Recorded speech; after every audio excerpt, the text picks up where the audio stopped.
it's me, Grace, your vlogger, content creator for today's video.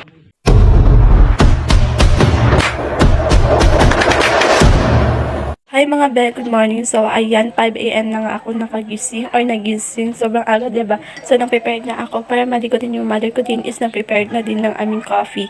So, maliligo na ako. Then, tapos na ako naligo. Fast forward lang para madali. Kasi para po storage siya. Kasi yung phone ko, local brand. Kasi ito, hindi siya iPhone like tulad ng iba. So, sunod. Oh, ayan, lumabas na ngayong araw is sign na 6 a.m. na. Bonjour! Sleepy pa?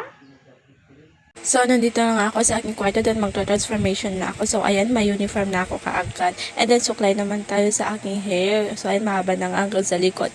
Para namang maayos at maganda, diba? Siyempre, naglagay din ako dyan ng sunblock pang protection sa init. Siyempre, March na, summer na.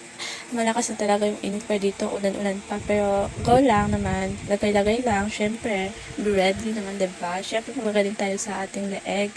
Ganyan. Para hindi lang mukha yung may protection, pati leeg na rin. Siyempre, naglagay na rin ako konting polvos o powder dyan. At, ginamit ko na rin yung binigay sa akin na lip tint ng aking best friend. And syempre, hindi ko makakalimutan yung ating perfume.